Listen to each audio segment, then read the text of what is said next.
Hello everyone, and thank you for joining me today. This is Taliesin McKnight, and today I wanted to talk about, briefly, the use of mythology. How do we apply mythology to our lives? So lots of seekers, they enjoy reading mythology, but they're not really sure how to work with it. First of all, what is the difference between mythology and history? History is something that happened at a certain point in time. History is a specific event that happened at a certain time.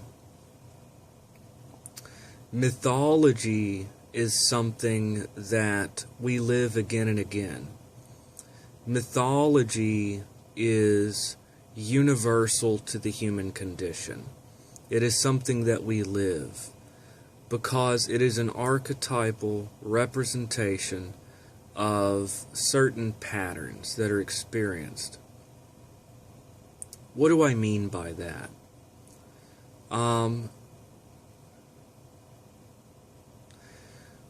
Okay, from this perspective of myth as a representational tool, seen from an allegorical perspective, from the use of myth as an allegorical tool, from this perspective, whether Jesus was really betrayed by Judas, or in Egyptian mythology, whether Osiris was really betrayed by Set, is irrelevant. What's relevant is that betrayal is something that we experience. It's universal to the human condition. We all experience, pretty much all of us, experience betrayal at some point in our lives. So, betrayal is something that we all experience. What is another example? Any kind of an inner struggle could be represented by the struggle between two brothers, symbolically and mythologically, two brothers struggling, or two sisters. As a male, I automatically think of two brothers. So two brothers struggling could represent any kind of an inner struggle. It could be quitting smoking, overcoming addiction, whatever. So you could see this represented in the struggle of Jacob with the angel, or in Egyptian mythology as the struggle between Horus and Set. So any kind of a representation of a struggle, the strife of contending forces. So, or Cain and Abel, the 12 labors of Hercules. You could see how these can be taken to represent an inner struggle. Now, what's interesting is that this seems to have a similar, you see a similarity with the language of dreams, the symbols that you see in dreams. And this was noticed by Joseph Campbell, the psychiatrist Carl Gustav Jung, and many others. See the similarities between myth, symbol, and dream. So, in a dream, if you're struggling with addiction, this can appear as two brothers struggling with each other, wrestling. Okay, so in dream symbolism, you could see wrestling with someone as an inner struggle, or wrestling with yourself, so to speak.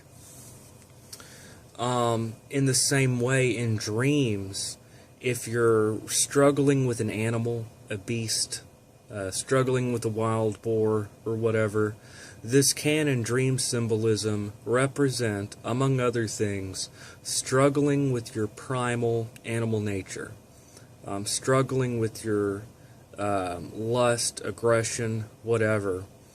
This has historically been symbolized by a beast.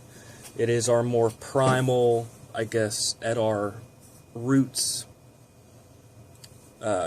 instincts. So in a dream, you may see yourself struggling with a boar, struggling with some kind of a wild animal, as struggling with your own self. Okay? And yet in mythologies, you see this symbol of a man struggling with a beast of some kind. Mithras slays the bull in the Tauroctony, which is the central symbol of the cult of Mithras. You have Hercules struggling with the Cretan bull, which was the father of the Minotaur, which was, I believe it was Theseus who struggled with the Minotaur. So you see in different mythologies this type of a symbol, a struggle. Now, is this really the original meaning of the myth? Not necessarily. I'm not saying that this is the original meaning of whoever wrote the myth down. I'm talking about the use of symbol as a representational device. Okay. So, I'm talking about the subjective interpretation of myth and symbol as a representational device. So, what's another example?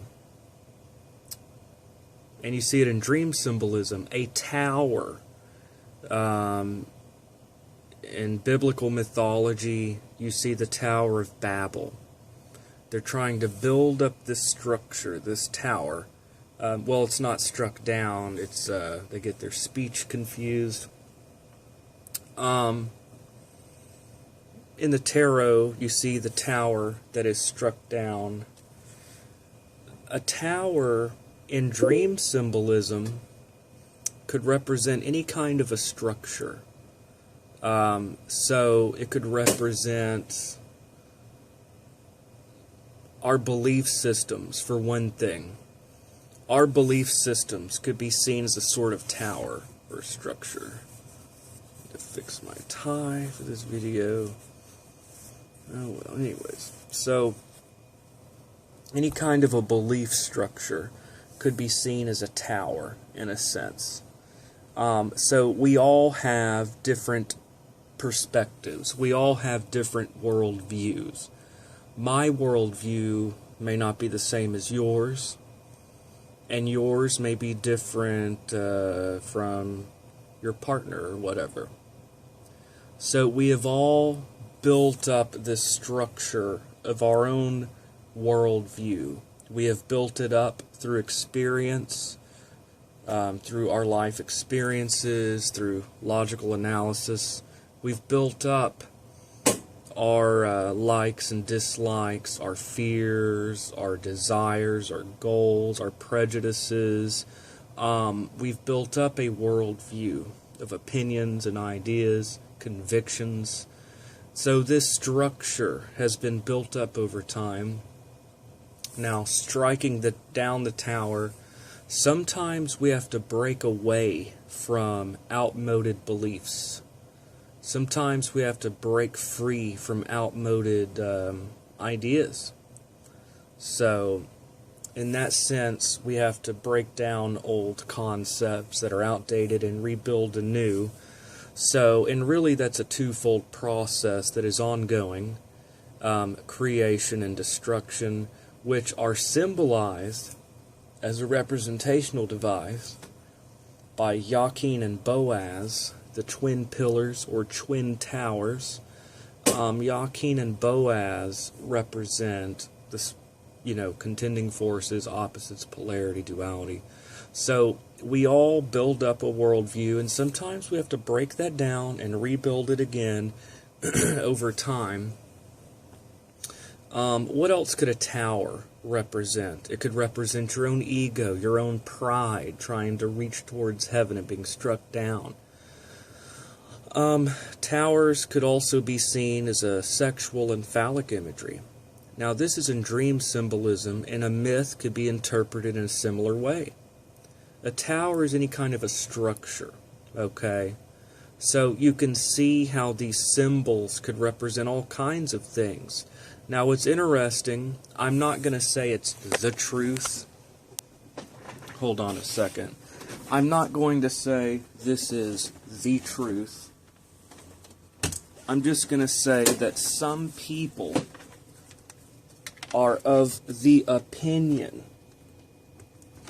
that this is the language of symbols. The language of dreams. Let's see here.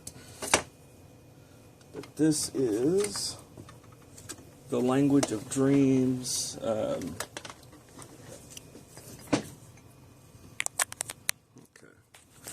Some people are of the opinion that this is the language of dreams and that this is the language of the unconscious, the subconscious mind. So, that being the case, this is a way to create a sort of communication with our own inner psyches, both coming to the surface and going back. So, this could be used to bring... much like when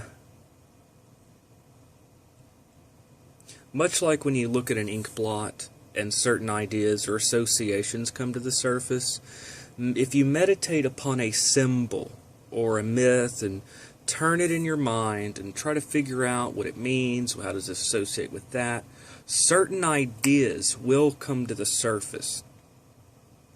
This is a way to bring up the seed of wisdom that exists within all of us, to bring forth ideas.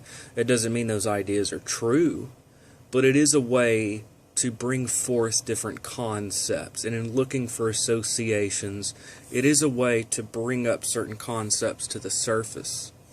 And if it is the language of dream, some are of the opinion that you can work with these images to do inner work with the psyche, to program your mind. So that by doing a path working, for example, with certain... So just like a dream, you may experience the tower or whatever, these different images that represent things. You can reverse it and communicate back with the subconscious, with the symbols, to do inner work. I do plan to do some videos on that. So it could be used to bring knowledge to the surface, to do inner work with the use of symbol. Now, as a representational device, myth could represent anything you want it to. It is something that we can all subjectively look at and interpret. The key is to not be limited by the myth, to not build up some false belief structure and be limited by it, but having a free mind to just look at all ideas, I think, is important. But to look at myth as a representational device, so that you can look at, you can plug any ideas you want in there. You could subjectively interpret whatever you want. So it is a way to represent different ideas or concepts. Just like to explain something, you may draw a diagram on a blackboard. You can use story or allegory as a way to express certain ideas. So it's a way to express different concepts. Now, our modern society lacks a meaningful mythology. We can't really take our mythologies and use them to convey certain truths philosophically. I mean, I guess you could. We have Batman and Superman. Maybe those are modern myths. But if you're talking about some serious, deep philosophical ideas, y'all, Not many people want to be like, okay, I'll explain it like this. Okay, take Batman and Robin, and Batman and their struggle with the Joker, and this, Batman represents this, okay? He's like, oh, I mean, I guess you could. It would just feel kind of silly using Superman or something as a representational device of deep philosophical ideas. You could. But we don't really have a rich mythology like that. And also, I just want to say, you can work with different archetypes. I am not using the word archetype in a Jungian sense. In the sense of analytical psychology of Carl Jung, archetype has a specific meaning. I don't mean like that. By archetype, I mean a representation of an ideal. Okay? You can work with different archetypes in mythology, such as the rebel, the hero figure, the sexy, seductive figure, whatever.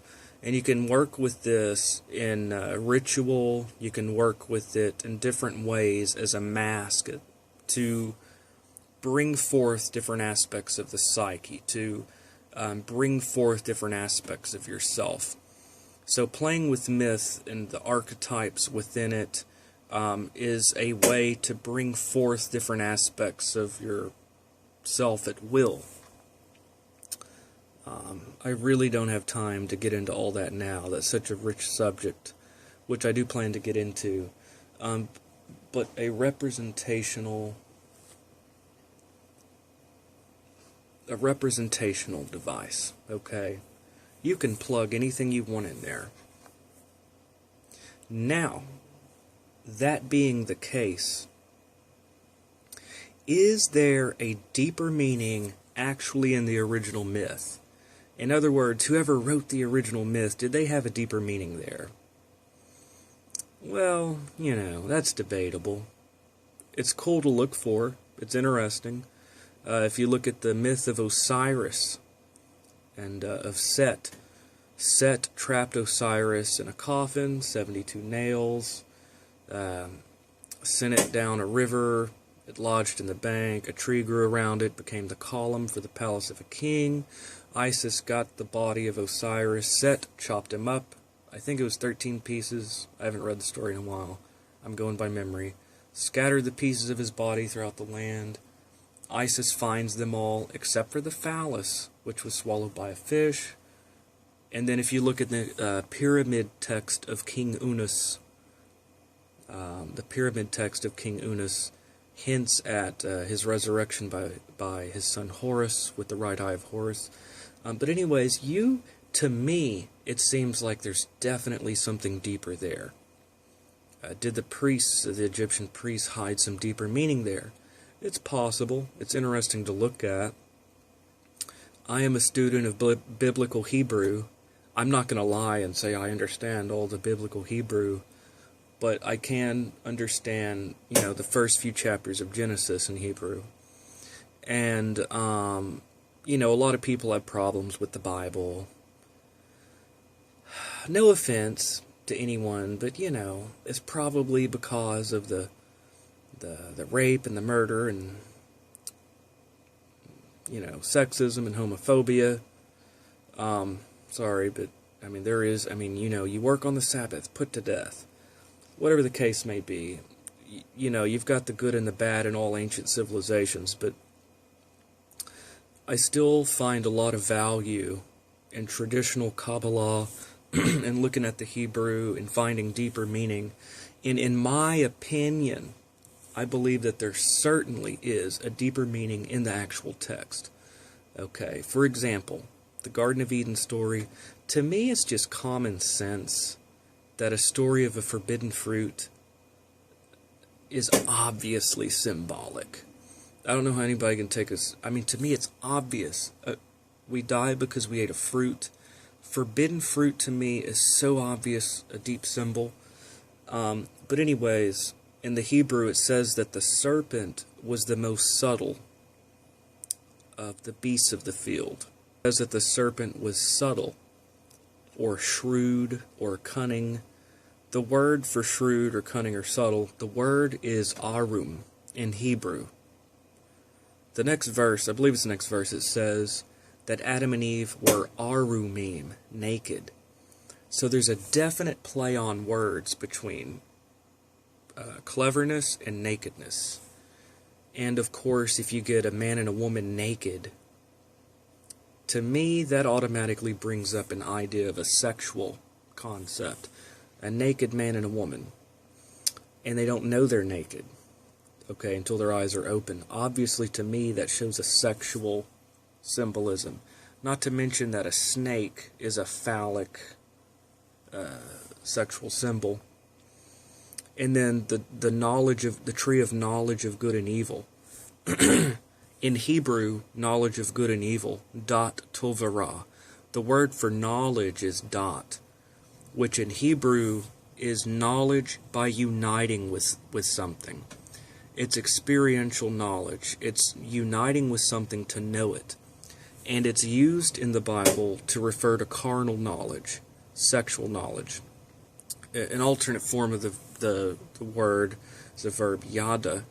It says that Abram knew his wife.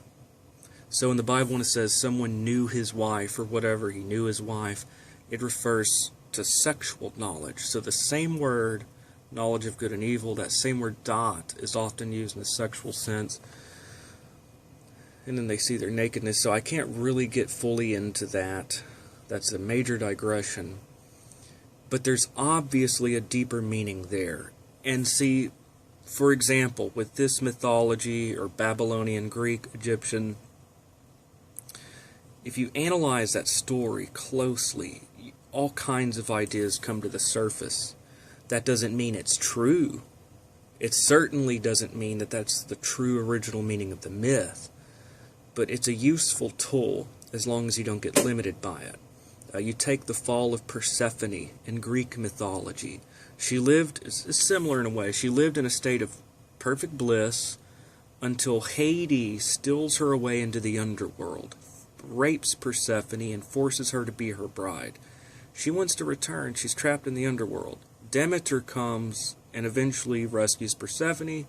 Hades agrees she'll return half the year, but part of the year. The other part of the year, she'll return to the underworld.